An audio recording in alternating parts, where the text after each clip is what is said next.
I'm ATREYU Adams, and this is Faith Longo, and we're interviewing the McNally Smith Fusion Ensemble. Welcome to 1905 Main Street.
Okay, so first off, what would you say separates you guys from, say, Berkeley or Belmont or any of the other music colleges? It's a really good question. I think all the schools that you mentioned are kind of like innovative schools that are trying to push modern, music entrepreneurs into the industry. McNally Smith, really the difference with McNally Smith is that we've got a 7-to-1 student to teacher ratio. So it's a smaller school, there's a little more individualized attention. All the students know their teachers, can text their teachers. And really in the end you want a school that's going to put a little bit more energy into you personally, and you're connected to the faculty who are connected to artists at large, right? And they can help get you in the scene. I mean, we've got in Minneapolis, St. Paul, we've got a huge funk scene because of the whole presence of Prince, right? Paisley Park. A lot of the people that work at McNally Smith have been through that like Paisley Park program, have either worked with Prince as a performer or as an engineer. One of our engineers has recorded Snoop Dogg, so it's like you get direct access to those kinds of faculty, and it's really like that one-on-one attention that'll help kind of bolster you into your career once you graduate. So in choosing McNally Smith, did any scholarship opportunities help you to make that decision, or? Well, since I teach there, let's have somebody else talk about that. Scholarships? Yeah, I mean, well, definitely it helps a lot. And it definitely helped me develop an idea if I was going to go there. So it definitely helps. And I don't know if he mentioned before, but McNally Smith offers financial aid to 95% of the students. Yeah. So it's definitely a good help. And you came from Bolivia. Yeah. So what was the deal? Do you mind giving us specifics or some kind of generalization of how we got you from Bolivia to McNally Smith? Oh, so yeah, I mean, of course I was researching other schools, and McNally popped out basically on Google. Also my older brother, he went there before. And it's just kind of unique. It's just kind of a unique school. It's like modern music. It's super individualized.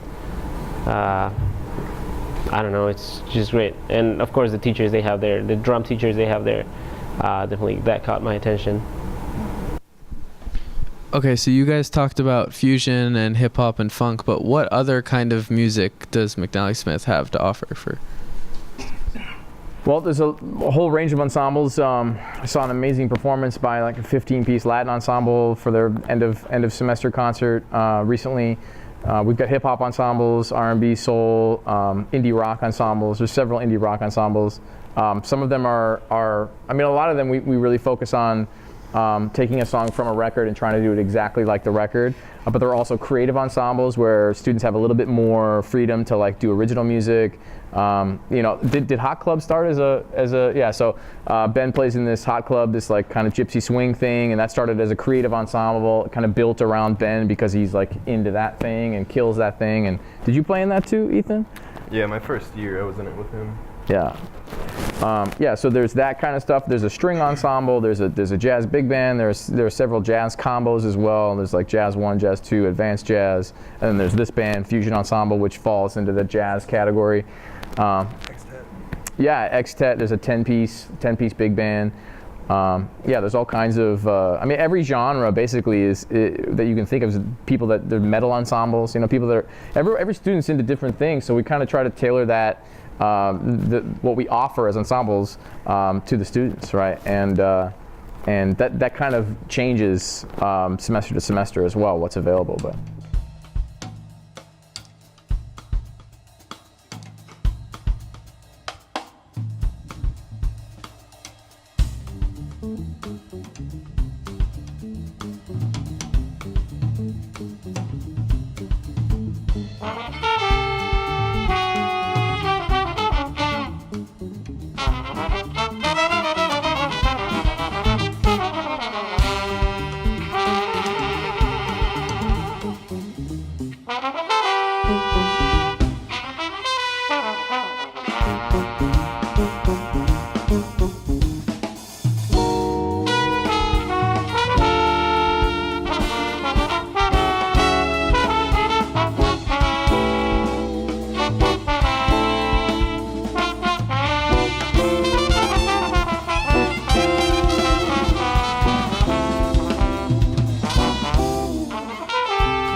what made you guys interested in the music that we just heard, the fusion type of?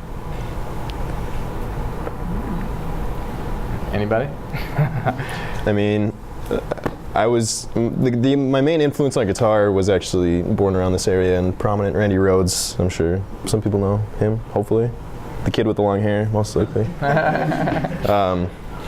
So I think what was cool about fusion to me, or just jazz in general, is, I mean, of course I liked fast players from the get-go, and jazz has plenty of those guys, so exactly.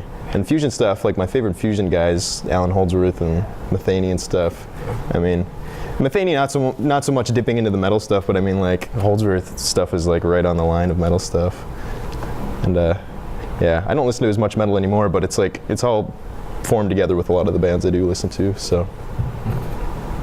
Are any of you in multiple ensembles at the same time? Yeah. So like, how does that work? How does the conflicting schedules and stuff? On Mondays and Wednesdays, I go to Extet at 4:30, and then on Tuesdays and Thursdays, I go to Fusion Ensemble at 2.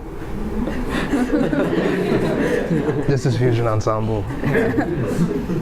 Yeah, but you know, actually, professionally, this is kind of how we function. So a lot of students double dip, triple dip, playing multiple ensembles, depending on their teachers might be like, hold up, they need to work on this other stuff too, and so it's too many ensembles to do more than 2. Usually students will do more than 2, but sometimes you see that.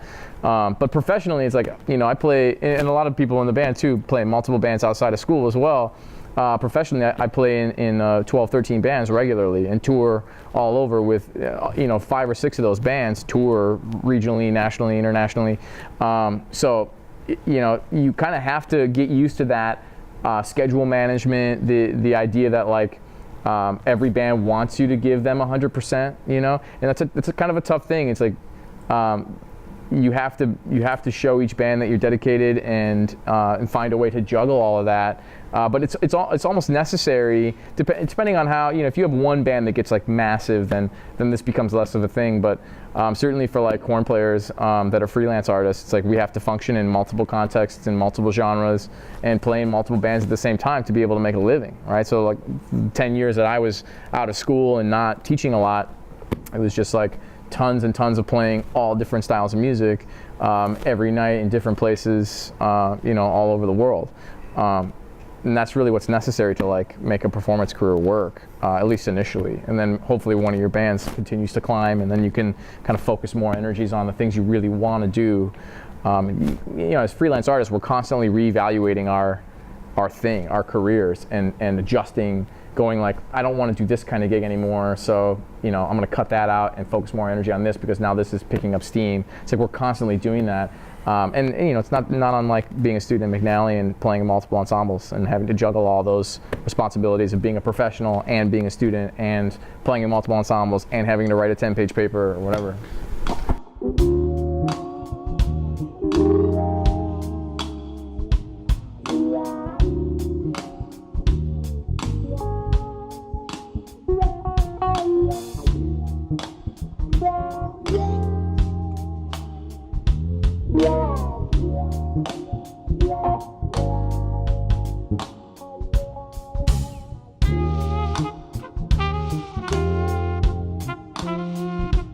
Yeah.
And with that, like, how are you able to balance like these homework assignments along with like the bands at the same time? Forcefully. Yeah, just organizing, just like have a well-organized calendar basically, and you can, yeah. What's it like to be touring actively and playing everywhere? Well, this tour has been super fun. I mean, it was really a grind at the beginning. We did a lot of like 10-hour drives, and then we would do like school visits and do multiple performances at each school, and then do another 10-hour drive, and it was just like a lot of that. But it's really not unlike touring professionally. The only difference for us was that we were staying at super nice hotels, and when you first start touring professionally, you're not staying at super nice hotels, and you're not driving in a 56-passenger coach bus like we are right now. You know, my experience touring with Youngblood, you know, in the States we have two 15-passenger vans, and we do big West Coast tours, and about half the time we stay at friends' houses and half the time we stay in hotels. And that's a band that, you know, has 40,000 likes on Facebook and 6 albums and a record label deal, and I mean, it's like we're still crashing on people's floors. It's a 10-piece band, so it's like this band's been around almost 20 years. Has ad placements. You know, we when we're in Europe, it's different because we can make a little more money at club shows in Europe. In the United States, they just don't like music as much. basically, and it's a little backwards. But in Europe, it's like, you know, we have a double-decker sleeper tour bus, and there are a couple lounges with like TVs and video games and movies, and we ride on the bus after the show. So we'll play a club show until like 1 or 2 in the morning. We'll jump on the bus driver will drive to the next city. We'll get to the next city at maybe 10 or 11. We'll sleep on the bus in our bunks. As we get to the next city, we'll arrive in the next city at 10 or 11 in the morning. The bus driver will sleep, and we'll go to the venue, sound check, hang out, go around the city, enjoy ourselves, and then play another show. And it's like every single night you have a show, especially when you're like early on and you're building your thing. And a lot of what we're doing now in the industry is DIY, right? The likelihood of you getting noticed by some big record label is small, just like it's smaller than it ever was. So, but in a lot of ways that gives you a lot of power as well as an artist. And so this DIY thing, it's like that's how it starts. You know, it starts with shows every single night, grinding it out. So, you know, if you play music that is taught in schools, you can sometimes do school visits and supplement your tour income, which really helps. So I've done shows where like we play until 2 a.m. in New Orleans, and then we drive 8 hours to some other state and do a school clinic at 10 in the morning, you know, and it's like just drive straight through the night, then hit it super hard at 10 and do a clinic for kids. It's like that's the kind of stuff that we do to, you know, I know the bands like Snarky Puppy do that as well, and they're playing at an extremely high level, right? Playing these massive festivals and still doing school visits and supplementing income and that kind of stuff. So that's my personal experience. Everybody, I mean, DeCARLO, his tour with Hippocampus and is going to be doing full-time touring with them coming up. What's been your experience with those guys? Well, they got money, so it's like not that bad. It's like they got a big old bus, and yeah, it's kind of cool. So it's kind of a lot like our bus. It's about the size of the bus that we're in right now, but it's like sectioned off. There's like beds, there's a kitchen in there, some couches. It's very chill, there's TVs. But last March I went to South by with this rapper named Raji the One, who's he's putting up numbers now, actually. It's pretty cool. But we had like I think it was about an 8-piece band, and we put everybody in like a 9-person like van, and we had all of our gear in there. Like we didn't have a trailer, we had all of our gear in there, and 8 people, and we drove from Minnesota to South by, you know, and we all got super close. It's great. But yeah, it was oh yeah, and then we got to the hotel. There's only 2 beds. There's still 8 of us, and nobody died, so we had people sleeping in the van, on the floor, on the hood of the van, like on top of the van even. Like, it was crazy. It was fun. But you know, like Adam said, when you're touring, at first it's just like you make it work how you can, you know.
Okay, so what can you guys tell us about the campus?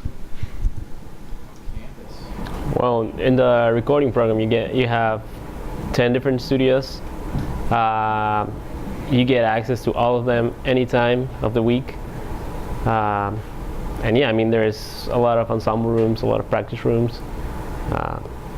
There's a cafe. Do you guys? Oh, sorry. No, you go ahead. Do you guys meet a lot of like long-term, like friends or like people that can help you in the future there at McNally? We're not really sure because we just finished, so we don't know who we hate yet. We still have to figure that out over the next 5 years. You know, in my experience, it's as DeCARLO says, it takes time for that kind of thing to develop and for you to figure that out. But you know, that is what happens when you go to college. You meet people that are going to help you in your career along the way. And so, you know, I graduated college 10 years ago, and now some of the relationships that I formed there are just now starting to kind of like show themselves, right, in my career. And you know, it takes time. There's this great story. This trumpet player Rex Richardson talked about being heard by Lester Bowie, and Lester Bowie was like, "Man, I really love your playing. It sounds great. Can I have your number?" And he was like, "Sure," and gave him his number. And like, you know, 5 or 6 or 7 years go by, and Joe Henderson calls. Joe Henderson is this famous tenor saxophone player. Joe Henderson calls Rex Richardson and is like, "Hey man, I got your number from Lester Bowie." And this is like years and years and years later, and Rex hadn't talked to Lester Bowie since then. And it just took that long for that one connection to develop. And we've been saying this on tour a lot. If you stick around longer than everybody else, you're gonna do well. It's like part of the music industry is like having the stick-to-itiveness to hang on and continue to grind until some of those things develop, right? But it takes time. This is the long haul. This is not a thing that just happens overnight. Sometimes it does, you know, but it's really like 90% of the time, 95% of the time, it's a grind. And the longer you hang in there, the more stuff is going to happen for you. And certainly, your relationships with people you meet in college is a part of that. What are some of your plans for the future? I'd like to be working here in LA. I thought you meant here. I want to work at Huntington Beach High School. I want your job actually. I'm behind the mic. I want to interview them. Yeah. No, I mean, this is where the film industry is, and I've got an interest in, you know, composing or orchestrating or even copying, being a copyist and stuff. So. And that's what's your major? My major was instrumental composition and guitar performance. So we're training you for that, theoretically. Correct. To come to LA and correct. Score. I'm meeting with a composer tomorrow, actually. So cool. In LA. So for everyone here who is probably interested in going to McNally, do you guys have like requirements for like going to the college or like GPAs or anything?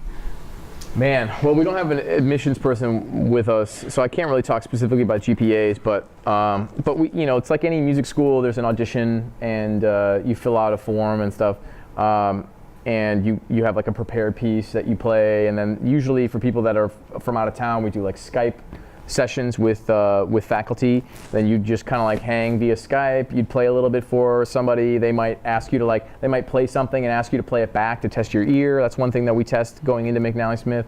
But you don't have to be amazing at music theory. You don't have to. It's like you don't have to know that stuff. We're going to teach you that stuff at McNally.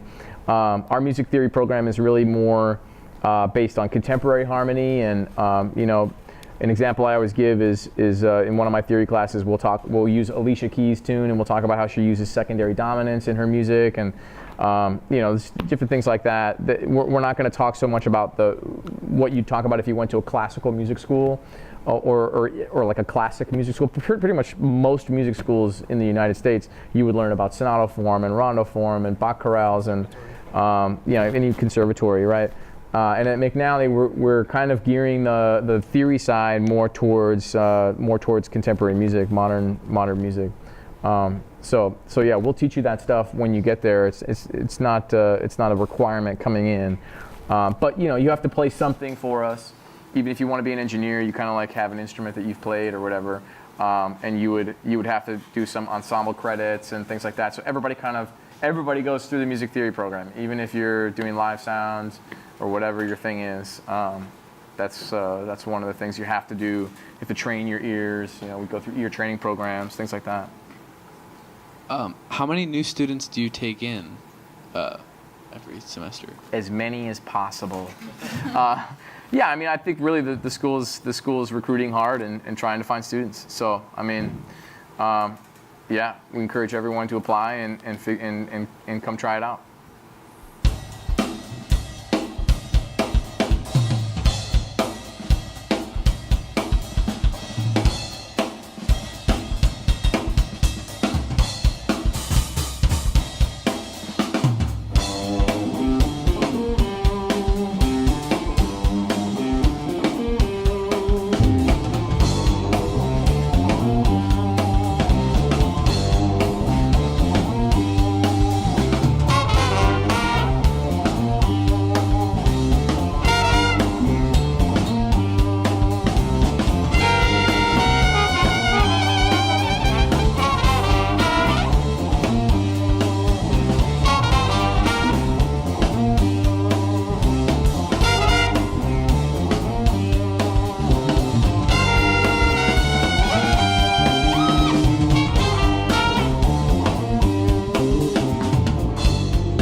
how hard is it to switch your major if you've been stuck in one ensemble for a while? I kind of did. It's super easy. I switched fairly early, so I was like 1 year on the percussion program, and since I was doing most general classes like music theory, ear training, keyboard lab, that was super easy to transfer. I almost didn't lose any credits or anything at all. But that's because I was early on. Like that was because I switched early. Yeah. It's easy though. And then I'm doing a minor in percussion as well. So it's kind of, I'm continuing that now that I'm done with my production program. Yeah, if you get halfway through your senior year and realize that you want to do something else, it's like you're gonna have to stick around a little longer, right? But if you figure it out, you know, sophomore year, it's like, oh, okay, that's fine. We can switch you over to engineering, or we can switch you over to drums or whatever. Yeah. So you were talking about how you had classes, science classes, for example, which were talking about how sound waves travel around the room or whatnot. What other things like that are there? And well, there's that's the class of, it's called room acoustics, where you can see what frequencies work better in a certain room. There's another class called musical acoustics, which explains how do instruments work, why do they make the sounds they make, things like that. And from there's the other production classes, which is mix lab, record lab, and basically it's recording a band every week sometimes, and just like mixing sessions with mixing engineers basically. I just took this sociology course called Society, Culture, and Music, and it was about how, you know, it's pretty much what it sounds like how music has had effect on different cultures throughout the years of, you know, like humanity, and we kind of talked about it and talked about how some things connect. Or I had to like write a paper on how like the lineage of black music in America, and like how like ragtime and jazz and swing music and bebop and hard bop and hip hop and funk music and Afrofuturism all kind of like come together into one package and stuff like that. Or like general writing courses, like English courses, are based around grant writing and resume writing, musical resume writing, album liner note writing, concert review stuff, you know, useful stuff for, I guess, a career in music.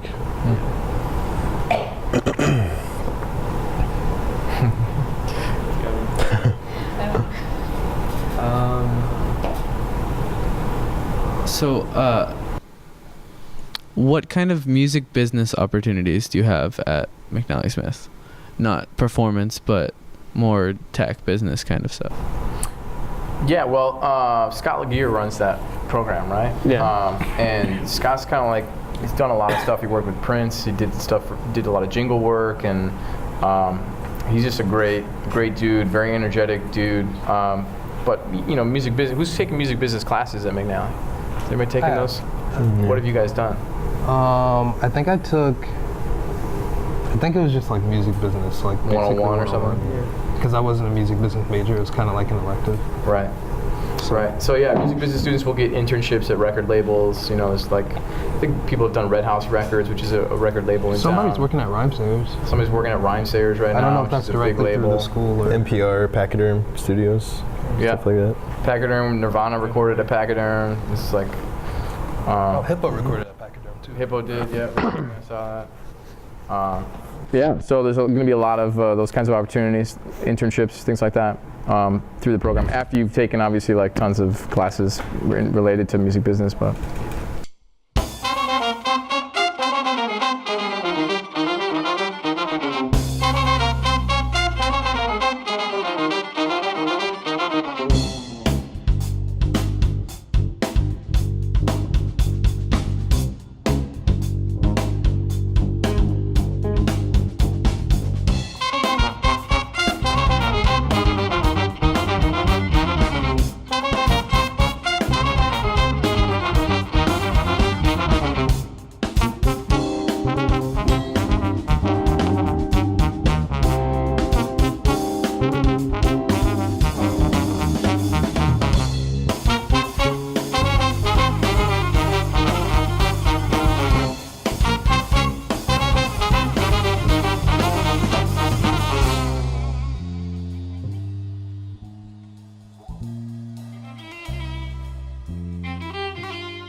So, what's like the most helpful thing you've learned from going to McNally? If you've, or I don't know. That's a good question.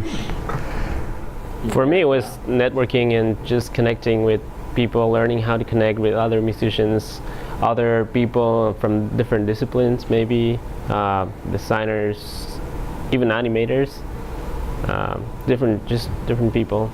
That was the most helpful thing that I learned from McNally. Did you say helpful or hopeful? Helpful. Helpful.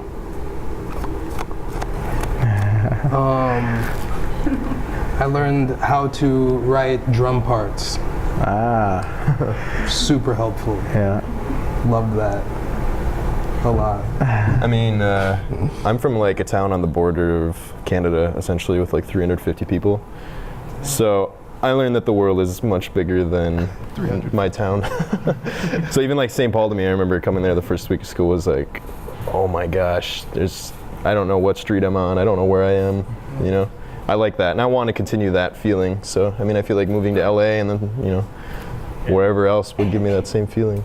Also, a lot of like working protocol like basically what you guys are doing right now is like a lot of hands-on practice and like how to work in like professional situations in like a recording studio, for example. That's super valuable, stuff like that.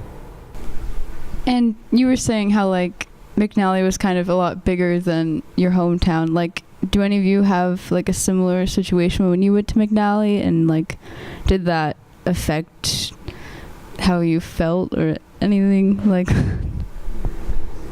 Yeah, actually, like interestingly enough, because like I'm from St. Paul, I grew up in St. Paul, and I'm actually a transfer student from University of Manitoba, which is a college in Canada, because I went there for 2 years.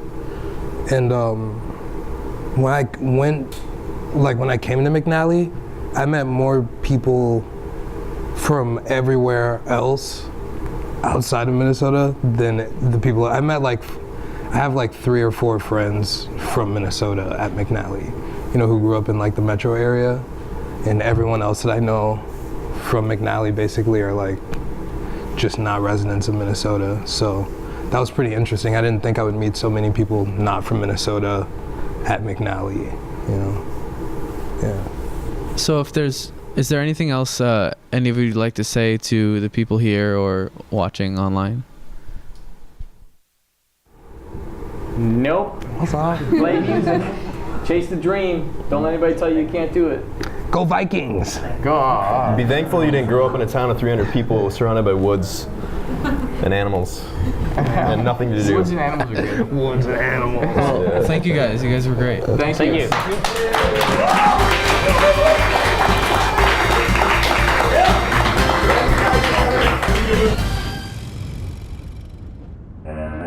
Thank you.